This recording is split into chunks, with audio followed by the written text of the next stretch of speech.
नमस्कार, आप देख रहे हैं एनएसडी टाइम। यहाँ खबरों का सिलसिला कभी रुकता नहीं।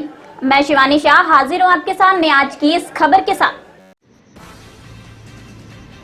बिहार में सिवान के ब्लॉक रघुनाथपुर से जिला परिषद क्षेत्र संख्या 24 है, जहां जिला पार्षद प्रत्याशी मनोज बैठा से एनएसडी टाइम्स की टीम द्वारा एक खास मुलाकात की गई, जिसमें उन्होंने बताया कि मुझे और मेरे गांव की जनता, मेरे पंचायत की जनता पर पूर्ण विश्वास और भरोसा है। मेरा बस यही सपना है कि मैं अपने पंचायत को और अपने क्षेत्र के लोगों को बेहतर से बेहतर वातावरण और सुविधा सरकार द्वारा जो उपलब्ध कराई जाती है उन तक पहुंचाकर उन्हें लाभान्वित कराऊं। उन्होंने बताया कि मुझे जैसे ही मौका मिलेगा मैं सबसे पहले अपने गांव में पंचायत भवन का निर्माण करवाऊंगा।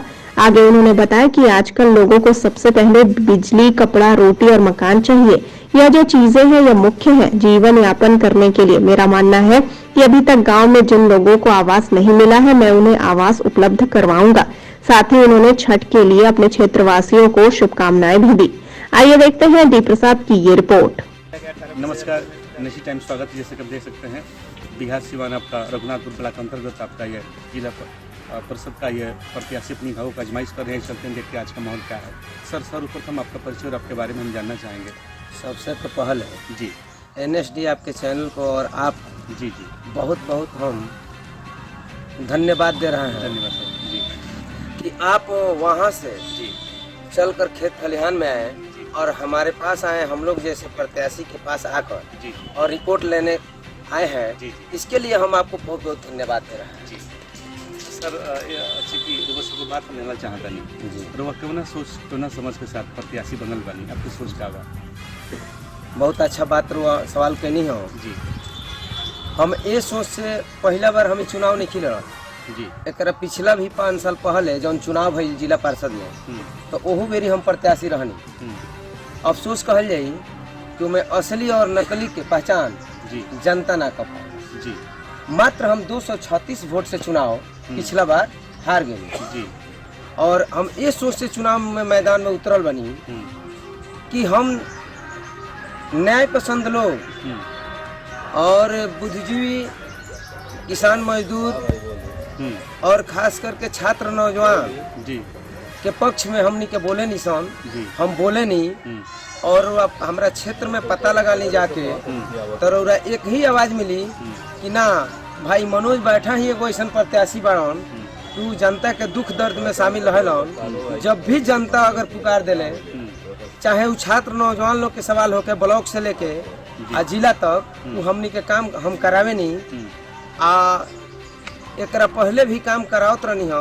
5 साल चुनाव हारला के बाद भी हम जनता के बीच में लगातार रहल बनी और जनता के समस्या के लगातार हल के लिए बनी। जी जी पहला हमनी के सोच बा कि हमनी के चुनाव जीतला के बाद जायब सो तो नदियाओं के खास करके लोग के मांग बा, नदियाओं के 2-3 गांव के अगल बगल के मांग बा कि वो 10 कट्ठा के एगो 12-14 कट्ठा के मैदान बा, ओकरा के लोग कहले बा कि बाबू एकरा के घेरवा के आ हमनी के लइका लइकी जौन बिहार पुलिस के तैयारी करता उ जाता है ना नहर का और रोड पर दौड़े, ओकरा खातिर हमनी के सोच बा कि वो गांव के भरवा के और ओकरा के फील्ड बनवा दिया जन नौजवानन खातिर कि ओमे कम से कम अपन प्रैक्टिस लोग करी, दौड़ के तैयारी करी। आ वैसे लड़की भी हमरा घर के बेटी बहन भी ओमे जाके दौड़ के तैयारी करी हन आ वैसे वो बिहार पुलिस में जाई तैयारी करके। ई नौजवान खातिर हो गई। दूसर बात में हमनी के एगो सोच बा कि स्वास्थ्य पर और शिक्षा पर ज्यादा जोर देवे के बा हमनी के। हमार सोच बा, व्यक्तिगत ई सोच बा। अब हीरो चैनल में बोला तनी तो कुछ लोग कही कि भाई पगला गई जी जी कहीं कहाँ से दी है, मैंने बताओ तनी ऐसे। तो हमारी सोच बा कि कुछ लोग समझी कि इनके लगे जो जनवे नहीं खे, जिला परिषद के फंड नहीं खे तो है कहाँ से जी। तो हमारी बात सही बा कि हमनी के फंड बहुत कम मिली, लेकिन हमनी के ई काम करे के बा कि शिक्षा पर ऐसे जोर देवे के बा, स्वास्थ्य पर कि हम जगह जगह जौन स्वास्थ्य केंद्र व उप स्वास्थ्य केंद्र जौन जाके देखे कि बहुत लोग के प्राइवेट रूम में चलता आ ओकर भाड़ा बिहार सरकार के माध्यम से जो रेफरल अस्पताल के प्रभारी बा वहाँ के वाहन करेनी। तो हम अगर 2 लाख रुपया दे के उप स्वास्थ्य केंद्र बनवा देतनी तो कम से कम तो सरकार के पैसा वहाँ ना जाई। और एगो और ही काम हमनी के करे के बा कि अपना 8 पंचायत में जितना सरकारी स्कूल बा वो में हम मास्टर लोग से जाके हाथ जोड़ के अपील करें कि ए सर राउर बाल बच्चा पैसा वाला के बाल बच्चा तो वो में पढ़ता DPS स्कूल सिवान में, इमानुएल स्कूल में, लेकिन यहाँ तो ये स्कूलों में गरीबे के बेटा बेटी पढ़ल है। तो हम कहें कि सर तनी रौरा लोग समय से, मास्टर शिक्षक लोग से कि रौरा लोग तनी समय से आई आ समय से पढ़ाई, और वो में हम पूरा अपना पंचायत में जय गो स्कूल पढ़ी, वो स्कूल के वो गांव के अगल बगल के लोग के एगो 9 सदस्यीय कमेटी बनाए। हम 15 दिन पर एक खाली स्कूलों में जाके हमनी के निहोरा पाती करते हम यानी निगरानी के बतौर ये सर रौराई या समय से पढ़ाई। तो ए पर हमनी के जो रही कि कम से कम बाल बच्चा के समय से लोग समय शिक्षक लोग दी आ समय से पढ़ाई या समय से जाए। जी वर्तमान में देखिए वर्तमान सरकार के कार्यकाल से जहाँ तक बा कि केवल कागज में पूरा होता है। जैसे मान ली बहुत सारा नियम बा कि कबीर अंत्योष्टि योजना धाली लोग मरता तो सरकार कहती है कि जेकरा BPL कार्ड होई ओकरे के पैसा 3000 दियाई। तो सरकार तो झूठे बोलता कि कोई मरिया कबीर अंत्योष्टि योजना से हम पैसा देता नहीं। तो उमें मुखिया के सरकार कटघरा में शामिल कर दलस, लेकिन मुखिया जी अगर चढ़ा के रहती तो वहाँ के कहती कि ना सरकार सब करे का पैसा नहीं दे, केवल जेकरा लाल कार्ड बा गरीब भूमिहीन बा ओकरा के 3000 रुपया दिया था।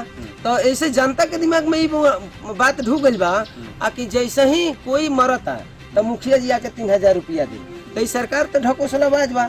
सरकार के सही धरातल पर केवल कागज में ही कोरम पूरा होता ना। तो देख लिया भैया आयल हुक्म नेवारी से अटारी तक ले और पैदल चलल सोचल हुक्म कि हम पैदल भले चल जाए, लेकिन अथी मोटरसाइकिल से आयल हुक्म तो देख न कितना उबड़ खबर रोड बा।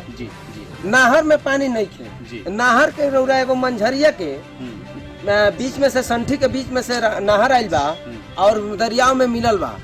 और वो 8-10 गांव वो नाहर अथी से पानी से माने तबाह बा, सफाई नहीं खे भइल और ओकरा चलते कम से कम 5000 धान के फसल बर्बाद हो गई जौन गांव के संठी गांव के लोग के।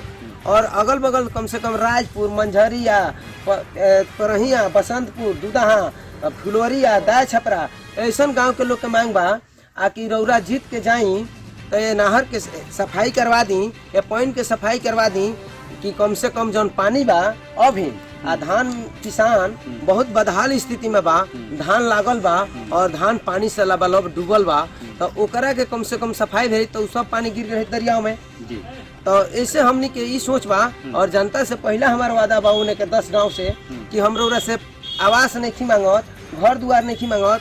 मनोज जी रौरा अब की बार बाबू बेटा तू जीत अब की बार जीत के जा तो कम से कम एकरा के ई काम पूरा करा दो। जी पंच क्षेत्र की जानकारी वो कितना सारा है ए बेरी जवना सोच से पूछता नहीं कि जनता तो इतना मेरा मांग करता कि और प्रत्याशी के लोग नकार दिले बा। और वह पता कली तो सलेमपुर, मिर्जापुर, राजपुर, आदमापुर, संठी, गोनहरिया, हरनाथपुर जहाँ जाए नदियाँ पतियाँ पचबारवा तो सिर्फ एगो आवाज आवता कि मनोज बैठा ही एगो ऐसा प्रत्याशी बन कि वो जनता के बीच में रहलन। और ए बेरी इतना न ज्यादा जनता आक्रोशित बिया कि जनता के बीच में जौन पिछला जनप्रतिनिधि जौन जीत रही सुशीला देवी वहाँ के 5 साल में एको बेर जनता के बीच में नहीं रहा। और ऐसे जनता ज्यादा दुखी बिया और वहाँ के जनता बहिष्कार कर रहा बिया कि ऐसा प्रत्याशी के हमरा जरूरत नहीं है, हमरा मनोज ऐसा बेटा के जरूरत बा जो बराबर जनता के बीच में रहल। जन पूर्व के समय में रुआ क्षेत्र में काम भइल बा, वो काम से रुआ कितना खुश बनी और इससे बेहतर काम कर ई तरुरा हमरा से पूछता नहीं, जनता से हमरा से बेहतर रहित कि रुआ जनता से जाके पूछती। वहाँ के एगो पुल बनवाइले बनी लक्ष्मीपुर और उदयपुर के बीच में बगलवा में, वो पुलवा पर जाएम आ कभी रुआ जाएम रुआ से हम अपील करतनी कि जाएम तो रुआ तनी ओने घूम लेम, ऊपर ट्रैक्टर नहीं खेचत। जब ट्रैक्टर नहीं खेचत तो रौरा आप जान ली कि 2 चक्का बुलेरो 4 चक्का कैसे चली। वहाँ के जनता कहलस कि इतना बड़ा चौड़ा में पुल बना दिले बनी वहाँ के कि ट्रैक्टर नहीं खेच जौना की वजह से कम 200 बीघा फसल बर्बाद होता, हजारों बीघा फसल बर्बाद होता। और ऐसे उन्हें के जनता बहुत नाखुश हुआ। और खास करके देखिए जब भी जो कोई भी जनप्रतिनिधि जीतेला, कोई जनता अगर वोट दहलस ना दहलस वो प्रतिनिधि सबकर हो जाला। लेकिन यहाँ के ऐसा जनप्रतिनिधि बानी कि यहाँ के लगे लोग गइल बा काम करवावे के तो वहाँ के कहतनी का कि हम तो जिला में रहतनी, हमरा जिला में काम बा, जानतनी जिला परिषद के बहुत लमहर काम बा, क्षेत्र बा। तो जनता कहत ये का कि जब जिला परिषद के जिला में काम बा तो रघुनाथपुर वोट मांगे अला के आदमापुरा संठी और नदियाँ पतियाँ पर भगवानपुर अला के का जरूरत बा चकरी, तब रउआ जिले में जाके वोट मांगी। अब रउआ चकरी वोट मांगे का करे आइल बनी। ऐसे जनता में भारी आक्रोश बा और चुनाव में अब की बार एक नतीजा देखे के मिली। बस एगो और बात कहे के चाहतनी पंचायत के जनता से अपील करे के पहले कि आज से 2 साल पहले दरियाव में लोग डूब के मर गिरे हैं और हमें हम का कल रहनी कि दरियाव में 2 दिन तक नाय पर रहनी और लाश के निकलवा के पोस्टमार्टम करनी सा। एगो चाचा चंद्रिका चौधरी हैं, वहाँ के डूब के भोई चरावे में मर गिरनी। 5 दिन के बाद लाश मिलल, उमें हम 4,23,000 रुपया दिलवावे में अहम भूमिका हमार रहे। फिर एगो देखलो हो कि संठी में एगो गोंड जाति के लड़की वो बच्ची 15 साल के उम्र ला, वो बच्ची डूब गई सा। 40 घंटा के 38 घंटा के बाद लाश मिलल और उमें हमने के अहम हमार रोल रहे। हम दरिया के कान्ही पर रहनी आ नाय लेके खोजत रहनी। ओहू परिवार के 4,23,000 रुपया दिवावे के हमनी के काम करतनी सन। सब कागज पूरा हो गइल बा आ ए से हमरा काम के चलते ही हमरा नाम के क्षेत्र में पहचान बनल बा। ए तरह हमरा के लोग नहीं खिचिला, हम काम कइले बानी। ए से हम तमाम हाथ जोड़ के 8 पंचायत के तमाम लोग से, उ चाची उ चाचा लोग से, उ भैया लोग से हम प्रणाम करके आशीर्वाद लेवे के चाहतनी और अपील करे के चाहतनी कि ए चाचा ए चाची अब की बार धकोसलाबाद के आ जुमलाबाजी के फेर में पड़ला के जरूरत नहीं है, केहू के बहकावे में अइला के जरूरत नहीं है। रौरा अब की बार हमरा के लेडीज पर्स हमार चुनाव चिन्ह बा, लेडीज पर्स 2 नंबर पर बा। ए चाचा 2 नंबर पर भैया और नौजवान साथी लोग से कहे के चाहतनी बहन और महतारी से आखिर वह जाई आ 2 नंबर पर बटन दबाई, हमरा के विजयी बनाई आ हम रौरा बीच में रहे, रौरा बीच में रहे वाला बेटा बनी। जब रौरा खोजले बनी तब रौरा हम बीच में शामिल बनी। छठ के महापर्व के शुभ अवसर पर हम अपना वो भाई लोग के, वो चाचा चाची लोग के, वो महतारी के महापर्व पर शुभकामना देतनी, बधाई देतनी कि वहाँ सब शांति पूर्वक छठ मनाई।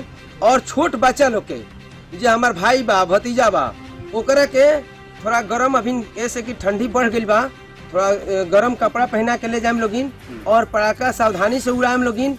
और ऐसे कि बहुत कुछ ऐसा पटाखा बा जवना से बहुत कुछ क्षति हो सकता। ऐसे तमाम लोग के हम 8 पंचायत के तमाम जनता के और वो चाचा चाची लोग से कहें, वो भाई लोग से भी छठ शांति पूर्वक मनाई, खुशहाल रही, खुशी से मनाई। और हम अपना तरफ से शुभकामना देता हूँ। से बात के लिए बहुत बहुत धन्यवाद। रौरो के बहुत बहुत धन्यवाद बा कि रौरा हमनी के लगे चल के नहीं आज तक ले कोनो चैनल वाला लोग हमनी के पास ना आइल। वहाँ सब जानता नहीं पैसे वाला लोग के लगे जाते बनी, जहाँ पैसा मिलता वहाँ सब जाता नहीं।